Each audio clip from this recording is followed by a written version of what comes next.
खूनी तकरार जे ख़ात्मे लाइ मेड़ मिंथ काफ़िलो जन्नत शाह पहुची वियो आहे।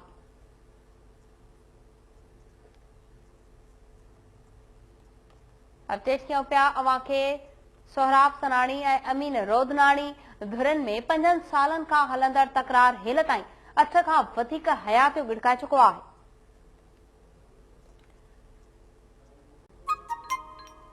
सुल्तानकोट मां ख़बर ॾी पिया जिते जखराणी धुरनि में हलंदड़ खूनी तकरार जे ख़ात्मे लाइ मेड़ मिंथ काफ़िलो जन्नत शाह पहुची वियो आहे। अवां खे ॿुधायूं पिया त समाजी अख़बार ज़ुबैर जखराणी ऐं ॿियनि जी अॻवाणीअ में मेड़ मिंथ काफ़िलो पहुतो आहे।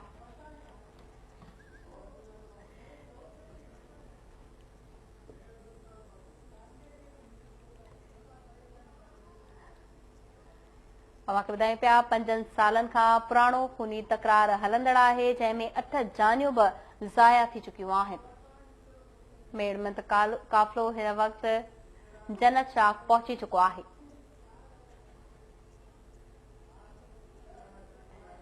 तफ़सील मालूम कंदासीं। टेलीफोन लाइन ते मौजूद आहे केटी न्यूज़ रिपोर्टर स्टार चांडियो। जी स्टार।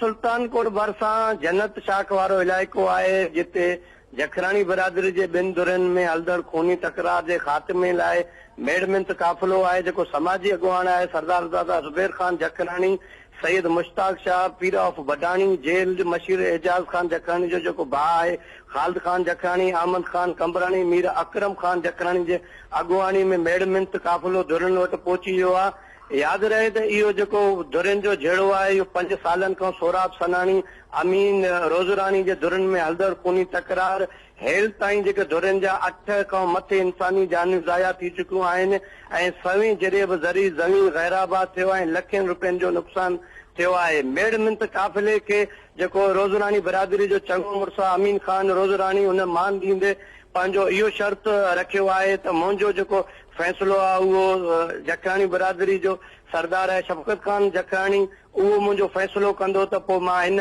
शर्त ते राज़ी थींदे मेड़ मिंथ खे मान ॾींदे जिते धुरनि जे जो मेड़ मिंथ काफ़िलो उते दुआए ख़ैर थी ऐं उन दुआए ख़ैरबाद जेको इलाइक़ो आहे उते तक़रीबन 50 ॻोठनि खां मथे धुरनि जे झेड़े में ॻोठ मुतासिर हुया।